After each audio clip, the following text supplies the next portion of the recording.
Psicologia das multidões. Por Gustave Le Bon. Prefácio. O conjunto de caracteres comuns que o meio e a hereditariedade imprimem a todos os indivíduos de um povo, constitui a alma desse povo. Estes caracteres são de origem ancestral, e por isso, muito estáveis. Mas quando, por influências diversas, um certo número de homens se agrupa momentaneamente, a observação mostra-nos que aos seus caracteres ancestrais se vem juntar uma série de novos caracteres por vezes bem diferentes dos que a raça lhes deu. No seu conjunto constituem uma alma coletiva poderosa mas momentânea. As multidões sempre desempenharam um papel importante na história, mas nunca tão considerável como nos nossos dias. A ação inconsciente das multidões, substituindo-se a atividade consciente dos indivíduos, é uma característica da época em que vivemos. Introdução. A Era das Multidões. Evolução da época atual. As grandes transformações da civilização são consequência de transformações na mentalidade dos povos.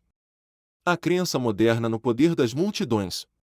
Essa crença modifica a política tradicional dos estados. Como se verifica a ascensão das classes populares e como exercem o seu poder. Consequências necessárias do poder das multidões. As multidões só podem exercer um papel destrutivo. É por intermédio delas que se completa a dissolução das civilizações demasiado velhas. Ignorância generalizada da psicologia das multidões. Importância do estudo das multidões para os legisladores e homens de Estado. As grandes alterações que precedem a transformação das civilizações parecem, à primeira vista, determinadas por agitações políticas de importância considerável, invasões de povos ou quedas de dinastias. Mas um estudo atento destes acontecimentos revela que, por detrás das causas aparentes, a causa real é, na maior parte das vezes, uma transformação profunda nas ideias dos povos. As verdadeiras alterações históricas não são as que nos espantam pela grandeza e violência. As únicas transformações decisivas, as que conduzem à renovação das civilizações, efetuam-se nas opiniões, nas concepções e nas crenças. Os acontecimentos memoráveis são os efeitos visíveis de transformações invisíveis nos sentimentos dos homens. E se só raramente se manifestam é porque o fundo hereditário dos sentimentos é o elemento mais estável de uma raça. A época atual constitui um daqueles momentos críticos em que o pensamento humano se encontra em vias de transformação. Dois fatores essenciais estão na base dessa transformação.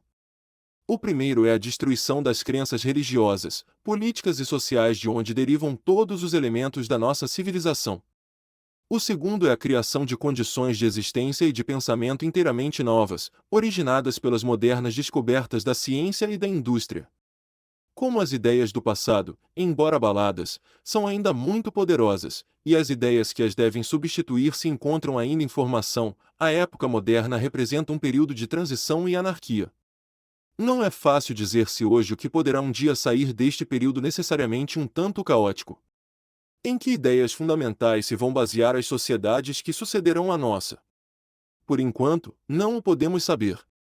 Mas podemos prever que terão de contar, ao organizarem-se, com um novo poder, último poder soberano da Idade Moderna, o poder das multidões. Sobre as ruínas de tantas ideias, outrora consideradas verdadeiras, e já mortas hoje, sobre os destroços de tantos poderes sucessivamente derrubados, este poder das multidões é o único que se ergue e parece destinado a absorver rapidamente os outros. No momento em que as nossas antigas crenças vacilam e desaparecem, em que os velhos pilares das sociedades desabam, a ação das multidões é a única força que não está ameaçada e cujo prestígio vai sempre aumentando. A época em que estamos a entrar será, na verdade, a era das multidões. Há apenas um século, a política tradicional dos estados e as rivalidades dos príncipes constituíam os principais fatores dos acontecimentos. Na maioria dos casos, a opinião das multidões nada contava. Hoje, são as tradições políticas, as tendências pessoais dos soberanos e as suas rivalidades que pouca importância têm. A voz das multidões tornou-se preponderante. É ela que dita aos reis a sua conduta. Os destinos das nações não se jogam já nos conselhos dos príncipes, mas sim na alma das multidões. A ascensão das classes populares à vida política, a sua transformação progressiva em classes dirigentes, é uma das características mais salientes desta época de transição. Não foi o sufrágio universal, tão pouco influente durante tanto tempo, e tão fácil de controlar no seu começo, que determinou essa ascensão. O poder das multidões desenvolveu-se a partir da propagação de certas ideias que, gradualmente, se apossaram dos espíritos e, depois, graças à associação cada vez maior de indivíduos com o fim de pôr em prática concepções que, até então, apenas tinham sido formuladas teoricamente. Foi através dessa associação que as multidões começaram a formar ideias sobre os seus interesses, que, embora não fossem muito justas, eram de certo bastante firmes, começaram ao mesmo tempo a ter consciência da sua força. Fundam sindicatos perante os quais todos os poderes capitulam, bolsas de trabalho que, apesar das leis econômicas, tendem a reger as condições de trabalho e de salário. Enviam às assembleias governativas representantes destituídos de qualquer iniciativa e independência, que se limitam quase sempre a serem os porta-vozes das comissões que os escolheram. Hoje, as reivindicações das multidões tomam-se cada vez mais definidas, e procuram destruir de alto a baixo a sociedade atual, para a reconduzirem ao comunismo primitivo, que foi o estado normal de todos os grupos humanos antes da aurora da civilização. Tais reivindicações são a redução das horas de trabalho, a expropriação das minas, dos caminhos de ferro, das fábricas e do solo, a distribuição igualitária dos produtos, a eliminação das classes superiores em benefício das classes populares, etc. Pouco dadas ao raciocínio, as multidões mostram-se, em contrapartida, muito aptas para a ação. A organização atual torna poderosa sua força. Os dogmas, que hoje vemos surgir, depressa hão de ter o poder dos velhos dogmas, e ficarão investidos da força tirânica e soberana, que os colocará ao abrigo de qualquer discussão. Assim o direito divino das multidões substitui o direito divino dos reis. Os escritores que gozam dos favores da nossa burguesia e que, por isso, melhor representam as suas ideias um tanto estreitas, as suas vistas um tanto curtas, o seu ceticismo um tanto sumário e o seu egoísmo por vezes excessivo, sentem-se perturbados com o novo poder que se ergue diante deles, e para combater a desordem dos espíritos, dirigem apelos desesperados às forças morais da Igreja, que dantes tanto tinham desdenhado. Falam de bancarrota da ciência e lembram-nos os ensinamentos das verdades reveladas. Estes novos conversos esquecem, porém, que, se a graça, na verdade, os iluminou a eles, já não terá o mesmo poder sobre as almas fechadas aos apelos da transcendência. As multidões, hoje, não querem saber dos deuses que seus senhores de ontem renegaram e ajudaram a derrubar. Os rios não correm para as nascentes. A ciência não sofreu qualquer bancarrota e nada tem a ver com a atual anarquia dos espíritas, nem com o novo poder que se ergue no meio desta anarquia. A ciência prometeu-nos a verdade, ou pelo menos, o conhecimento das relações acessíveis à nossa inteligência, nunca nos prometeu a paz nem a felicidade. Soberanamente indiferente aos nossos sentimentos, não ouve as nossas queixas e nada nos poderá restituir as ilusões que, por causa dela, fomos perdendo. Sintomas universais revelam-nos, em todas as nações, o rápido crescimento do poder das multidões. Seja o que for que ele nos traga, seremos obrigados a suportá-lo.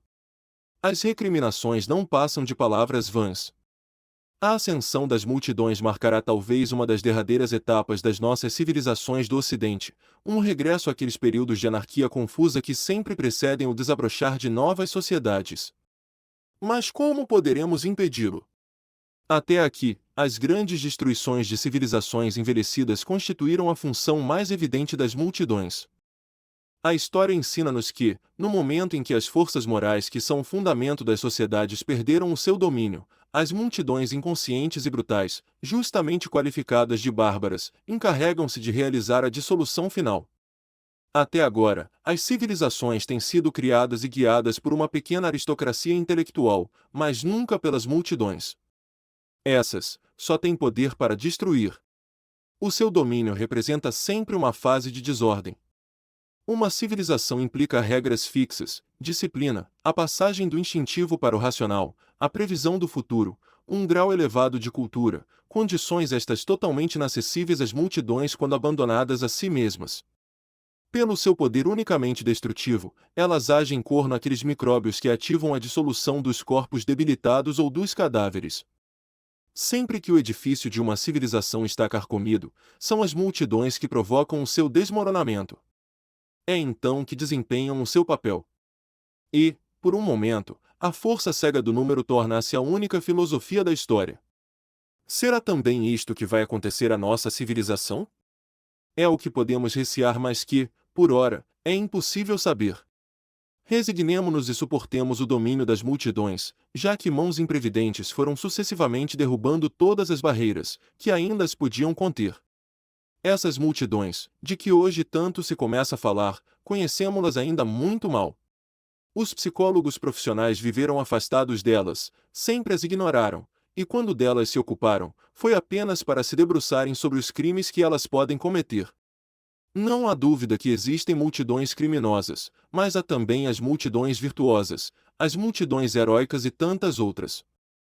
Os crimes das multidões são apenas um caso particular da sua psicologia, e através deles, não podemos conhecer a sua constituição mental, tal como não podemos conhecer um indivíduo apenas pela descrição dos seus vícios. A bem dizer, os senhores do mundo, os fundadores de religiões e de impérios, os apóstolos de todas as crenças, os homens de Estado eminentes, e numa esfera mais modesta, os simples dirigentes de pequenas coletividades humanas, sempre foram psicólogos inconscientes que possuíam um conhecimento instintivo, mas muitas vezes bastante exato, da alma das multidões. E por a conhecerem bem é que facilmente se tornaram os seus senhores. Napoleão compreendia maravilhosamente a alma das multidões francesas, mas, por vezes, mostrava total ignorância quanto às multidões dos outros povos. Esta ignorância levou-o a empreender, particularmente em Espanha e na Rússia, as guerras que preparariam a sua queda. O conhecimento da psicologia das multidões constitui o recurso de todo o homem de Estado que quer, não digo governá-las, o que hoje em dia se tornou bastante difícil, mas, pelo menos, não se deixar governar completamente por elas. O estudo dessa psicologia mostra até que ponto é limitada a ação que as leis e as instituições exercem sobre a sua natureza impulsiva, e como as multidões são totalmente incapazes de ter qualquer opinião para além daquelas que lhes são sugeridas. Não são as regras baseadas na equidade teórica pura que as podem guiar, é necessário impressioná-las para as seduzir.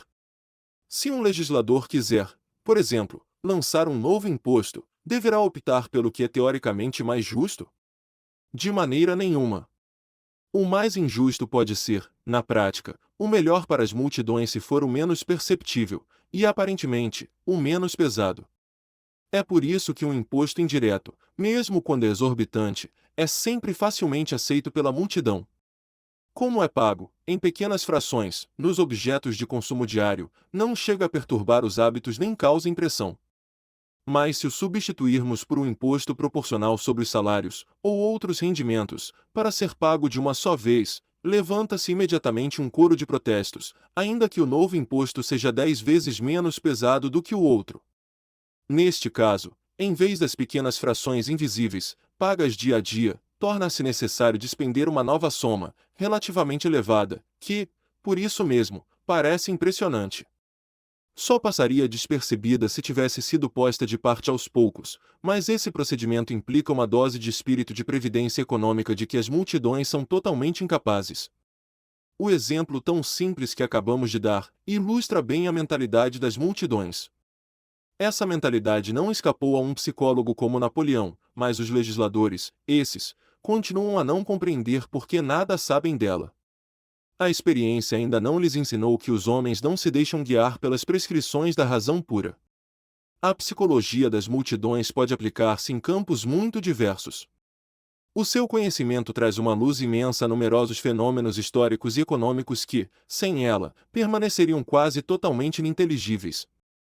O estudo da psicologia das multidões deve fazer-se, quanto mais não seja, por mera curiosidade, pois tem tanto interesse descobrir as motivações das ações dos homens, como estudar um mineral ou uma planta. O estudo que iremos apresentar da alma das multidões será necessariamente uma síntese, um simples resumo das investigações que temos realizado. Dele apenas se podem esperar algumas ideias sugestivas. Outros o levarão mais longe.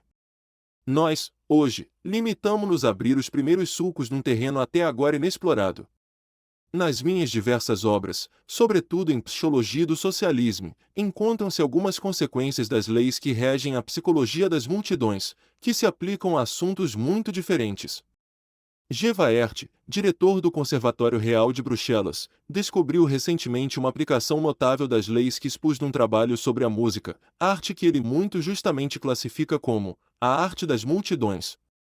Foram as suas duas obras, escreveu-me este eminente professor quando me enviou o seu relatório, que me deram a solução para um problema que, até agora, considerava insolúvel, a espantosa aptidão das multidões para sentirem uma obra musical, recente ou antiga, nacional ou estrangeira, simples ou complicada, desde que seja apresentada numa boa execução, com artistas dirigidos por maestro entusiasta.